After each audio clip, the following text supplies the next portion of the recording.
Olá, tudo bem com você? Seja bem-vindo, começando mais uma edição do Visão Crítica, que hoje debate e analisa esse plano de contingência apresentado pelo governo federal, que tem o objetivo de mitigar os efeitos do tarifaço anunciado pelo governo de Donald Trump. Participam do programa de hoje os nossos convidados muito especiais, Ricardo Balistiero, economista e professor do Instituto Mauá de Tecnologia.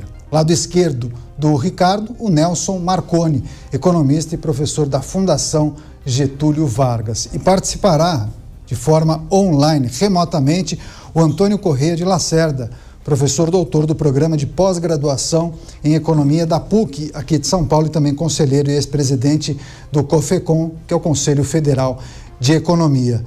Ricardo, já participamos de outros programas juntos, né? Muito obrigado pela gentileza de todos aqui nesta edição. Plano Brasil Soberano, né? Esse pacotão de medidas que inclui linha de crédito de até 30 bilhões de reais para ajudar essas empresas, essas companhias, produtores, adiamento de pagamento de impostos federais, ressarcimento de créditos tributários, reforma nas garantias à exportação para facilitar e buscar novos mercados. Ricardo, em linhas gerais, o que achou desse pacote? Bom, primeiro, prazer aí, Daniel, prazer aqui estar com o professor Marconi, professor Lacerda, cumprimentar não só os professores, mas a todos os economistas pelo Dia do Economista. É uma satisfação estarmos aqui. No geral, gostei do pacote. Eu acho que nós temos uma situação muito complicada do ponto de vista da pressão que o governo norte-americano tem feito. É muito difícil negociar porque os canais estão bastante comprometidos. Há um componente político alegado pelo governo norte-americano para sancionar o Brasil e sancionar algumas autoridades brasileiras, de modo que me parece que a estratégia do governo vai na direção correta, no sentido de deixar as questões políticas de lado e tentar focar nas questões econômicas.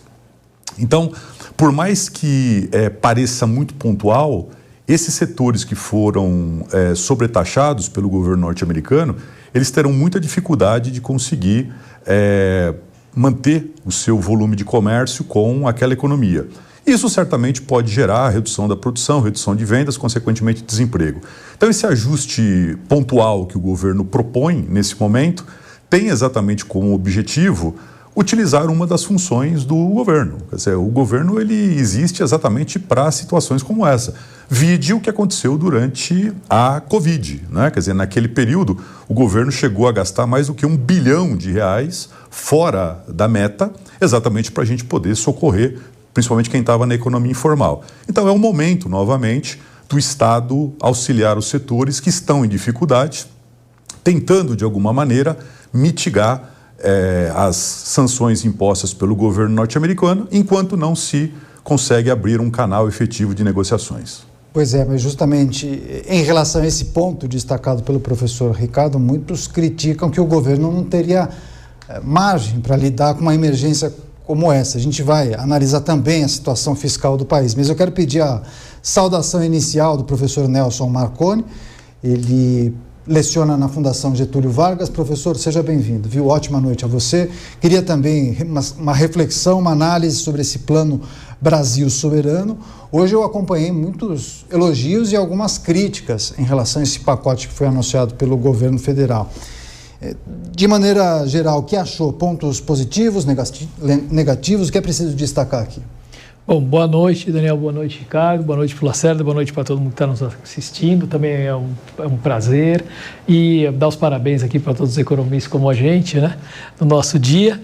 Bom, eu diria o seguinte, que o plano ele veio no momento adequado, ele é um plano importante, porque realmente o país sofreu um tarifaço que tem razões de ordem política, tem razões de ordem econômica por trás, a gente pode até discutir isso depois, mas realmente tentou se negociar, até o momento não se mostrou, quer dizer, teve todo um regime de produtos que estão fora, né, os produtos que estão na lista de exceção, mas você tem aí um impacto muito grande numa série de empresas. Então era importante o governo, de alguma forma, tentar compensar, né? O que ele fez, eu acho que está correto, a medida de maior impacto e mais correta, eu acho que é a questão que a gente chama do drawback, que é tentar vamos dizer, postergar, né, fazer com que as empresas possam mais para frente, né, compensar aquilo que elas usaram de importação, né, no que elas exportaram, quer dizer, a tributação sobre importação. Por quê? Porque elas não vão conseguir exportar isso de cara, né? Também essa postergação que tem em termos tributários é pensar que as empresas não vão conseguir vender nesse momento lá. Elas vão ter que buscar outros mercados, tentar vender de outra forma. Então, mas o que você tem que fazer? Primeiro, dar um alívio para essas empresas, deixar elas venderem, elas conseguirem, né, tentarem vender isso em outros mercados. E com isso, né, o governo está dando um alívio e está dando um crédito também, né, em linhas gerais. O crédito deveria ser para inovação, deveria ser para investimento, deveria ser para várias coisas. Provavelmente as empresas vão usar para financiar capital de giro, para cobrir aquela receita que elas não estão tendo agora. É importante nesse momento, mas mantido esse crédito, é importante que ele esteja ligado, aí eu acho que é um ponto importante que a gente tem que falar. Se ele for, a gente já viu outros programas, né, que esses créditos depois eles não são eliminados, não são reduzidos, então é importante que haja metas, o que as empresas devem fazer a médio prazo, né, o que o governo deve fazer para ajudá-las a conquistar mais mercados. A gente tem que, isso realmente tem que estar melhor desenhado. Eu acho como é que esse crédito vai ser utilizado e quais são as condicionalidades para manter. Por enquanto, o governo falou que é emprego, que é uma coisa importante, mas eu acho que não pode ser só isso. A questão das compras públicas eu acho adequada também, principalmente para se tratando de produtos alimentícios, produtos do setor de alimentação, porque eles não deixaram de exportar para os Estados Unidos. De qualquer forma, o governo ia comprar isso para distribuir entre escolas, merendas, tal, etc. Eu acho boa ideia também. Eu acho que a questão é que o governo pecou lá atrás em não fazer uma política mais adequada de exportações e agora está tendo que correr atrás do prejuízo, é muito forte que está tendo com esse tarifaço. Pois é, no início do programa eu anunciei a participação do Antônio Corrêa de Lacerda, ele que é professor da PUC de São Paulo, integrante do COFECOM, Conselho Federal de Economia, e infelizmente não vai poder participar por uma questão técnica de conexão. Ele participaria de maneira remota, mas infelizmente não houve condição, não há qualidade técnica na imagem para nós recebermos ele, ainda que seja de forma online. Então, o Antônio já está convidado para uma próxima edição. Agora, professor Ricardo, o Nelson menciona a questão dos empregos que foi amplamente divulgada pelo governo, né, que seria quase uma condicionante, né, o lançamento desse programa, desse plano, a adesão por parte das empresas, mas se não a garantia, pelo menos a convicção de que era importante tentar brigar pela manutenção da maior parte dos empregos. Enfim, queria sua reflexão sobre essa situação, porque eu vi uma frase de efeito de uma colunista do Estadão, não vou me lembrar o nome, mas ela disse que temos um band-aid para um ferimento à bala, no que tange o pacote do governo, com o objetivo de garantir todos os empregos desses setores impactados. Eu acho que, Daniel, tem na nossa ciência aí, né, nós temos pontos de vista, né, nós temos, por exemplo, alguns colegas que estão afirmando aí, né, parece que é um coro agora, dizendo que o governo não tinha que fazer nada, tinha que deixar os setores se virarem sozinhos, que o mercado cuidasse disso, né. Quer dizer, nada mais errado, né, enfim, não é possível um negócio desse. Quer dizer, nós sofremos um ataque de um Estado, ou seja, o ataque não veio de nenhuma empresa norte-americana, veio do governo norte-americano, né. Então, o governo brasileiro o que tem que fazer é reagir do ponto de vista econômico, né? Então, legal, a colunista disse que é um band-aid. Talvez seja um band-aid, é verdade, né? Mas, de qualquer maneira, é um começo, né? E eu acho que, pegando uma carona no que o professor Marconi falou, talvez seja uma oportunidade para nós refletirmos sobre algumas coisas, né? Por exemplo, a abertura de novos mercados. Isso é algo fundamental, né?